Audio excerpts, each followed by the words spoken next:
एक तो सबसे पहला महत्वपूर्ण माननीय प्रधानमंत्री जी ने पीएम मित्रा पार्क को 2062 करोड़ रुपए स्वीकृत किए हैं और ये अपने आप में धार जिले में जो मित्रा पार्क बन रहा है इसमें टेक्सटाइल तो होगा ही, पर टेक्सटाइल से संबंधित अन्य उद्योग भी आएंगे और इसमें एक संभावना ये है कि लगभग प्रत्यक्ष और अप्रत्यक्ष रूप से 1 लाख लोगों को रोजगार मिलेगा। ये क्योंकि आप जानते हैं सबसे ज़्यादा रोजगार टेक्सटाइल में ही मिलता है, इसलिए इसको प्रतिस्पर्धा में हम लाए केंद्र सरकार से और इसलिए इसके माननीय प्रधानमंत्री जी का भी बड़ा ध्यान है और हमारे मुख्यमंत्री जी का भी बड़ा ध्यान है कि कैसे भी ये बहुत जल्दी इस्टेब्लिश हो और यहाँ पर लोगों को रोजगार मिल सके। नरवाई पराली जलाने के लिए कड़ाई से सरकार ने निर्णय लिया क्योंकि पर्यावरण काफ़ी प्रदूषित हो रहा है। किसान भाइयों से निवेदन किया कि हमें ऐसा कोई निर्णय लेना नहीं पड़े जिससे कि आपको दंडित करना पड़े। इसके बावजूद भी अगर कोई किसान भाई पराली जलाएंगे तो उनके किसान सम्मान निधि 1 साल की रोक दी जाएगी, साथ ही उनके उत्पादन को एमएसपी पर खरीदा नहीं जाएगा। तो ये एक हम चाहते नहीं कि इस किसान को दंड दें, पर पर्यावरण के लिए बहुत ज़रूरी है कि किसान भाई अपने छोटे से लालच के लिए बड़ा नुकसान नहीं करें, क्योंकि पर्यावरण नुकसान होगा तो उनके बच्चे भी उससे प्रभावित होंगे। और इसलिए हमारा आग्रह यही है कि पराली नहीं जलाए। सरकार दंड करना बिल्कुल नहीं चाहती, पर जरूरी है कि पर्यावरण ठीक रहे, इसलिए दंडित भी होना पड़ेगा अगर कोई इस बात का पालन नहीं करेगा।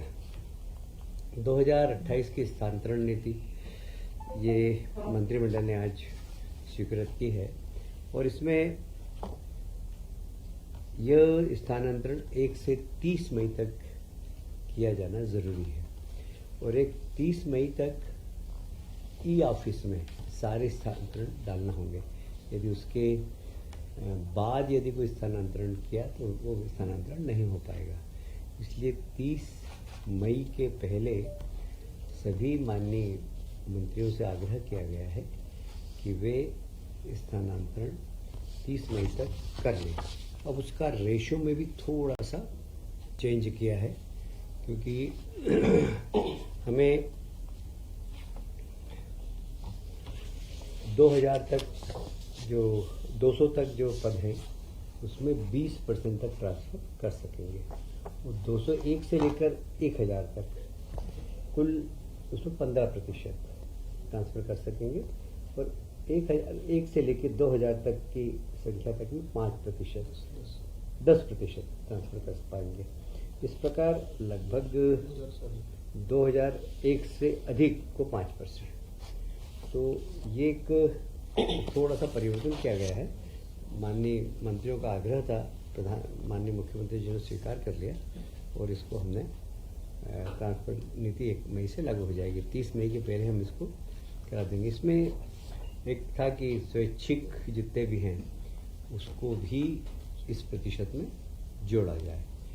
तो एक और सुविधा दी कि यदि कोई विभाग अपनी स्वयं की ट्रांसफर नीति बनाना चाहे तो बना सकता है और उस ट्रांसफर नीति को सामान्य प्रशासन विभाग से एक बार बताकर उसको स्वीकृत करा ले। तो विभाग अपनी सुविधानुसार ट्रांसफर नीति भी बनाने के अधिकार आज के कैबिनेट ने दिए हैं। उसमें परसेंटेज लागू नहीं होगा? यही परसेंटेज लागू होगा। इसका ड्यूरेशन वही रहेगा 31 में? वही होगा। 30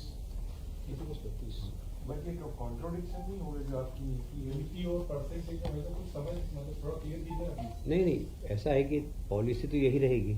इस पॉलिसी के साथ साथ ही अब कहीं स्वैच्छिक का परसेंटेज ज़्यादा हो गया तो फिर स्वैच्छिक अगर ज़्यादा हो गए तो वो भी इसमें संख्या अगर जुड़ गई तो जो वास्तव में जिनका ट्रांसफ़र करना उनके ट्रांसफ़र नहीं हो पाएंगे। तो इसलिए कुछ इस प्रकार का बैलेंस करना पड़ेगा कि स्वैच्छिक ट्रांसफ़र भी हो और विभाग जिसको चाहे उसके भी ट्रांसफ़र हो। महंगाई भत्ते की किस्त आप सभी जानते हैं कि शासकीय कर्मचारियों की काफ़ी पुरानी डिमांड थी और माननीय मुख्यमंत्री जी ने इसकी घोषणा भी कर दी। तो मध्य प्रदेश शासन ने शासकीय कर्मचारी हेतु 1/7/24 से 3% एवं 1.25 से 2% महंगाई भत्ते की अतिरिक्त किस्त स्वीकृति की जा रही है। इसके फलस्वरूप अभी तक जो महंगाई भत्ता है वो 55% हो जाएगा और ये भारत शासन के बराबर हो जाएगा। और इसलिए महंगाई भत्ता मध्य प्रदेश वो राज्य है जो केंद्र सरकार के बराबर महंगाई भत्ता हमारे यहाँ के कर्मचारियों को दे रहा है। आपके ऊपर बोझ कितना है? मेरे कैलकुलेशन तो किया नहीं अभी, लगभग 3,500।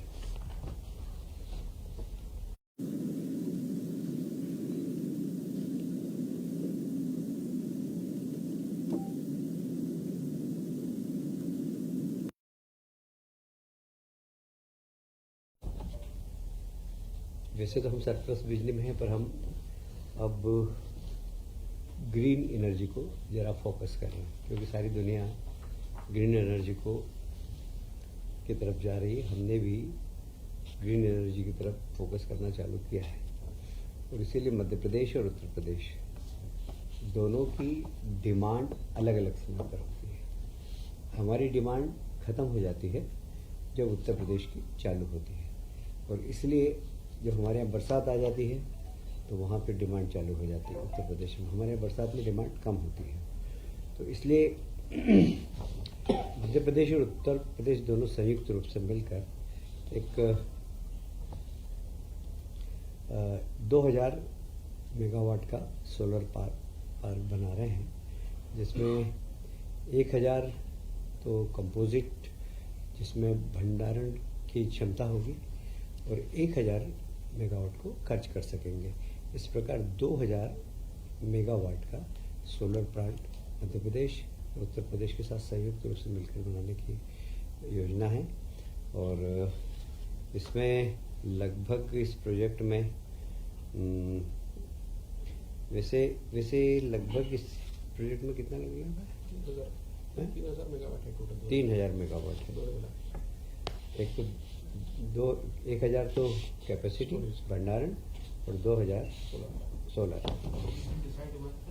है जी। लोकेशन शायद भिंड के आसपास, मुरैना के आसपास। बंटवारे का प्रतिशत क्या रहेगा दोनों स्टेट्स में?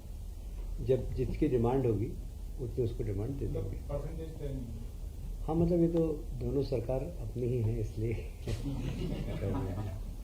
अरे पेंशनर्स के लिए दिया जा रहा है। बता दीजिए अभी। पेंशनर्स आ गया वो। राज्य शासन ने एकीकृत पेंशन योजना के लिए भारत शासन के निर्देश पर एक कमेटी का गठन किया है, और यह कमेटी शासकीय कर्मचारियों के लिए वैकल्पिक रूप से यूनिफाइड पेंशन योजना यूपीएस किए जाने की प्रक्रिया पर विचार करेगी। इसमें 6 अधिकारियों की कमेटी बनी है।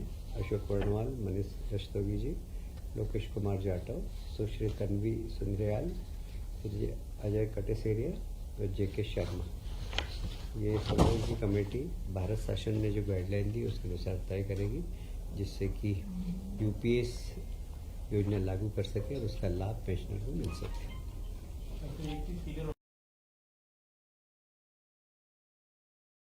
दोनों निधियां बंद कर दी जाए।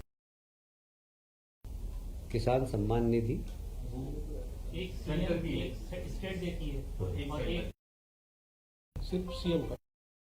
पीएम का नहीं, अच्छा का नहीं, सीमांत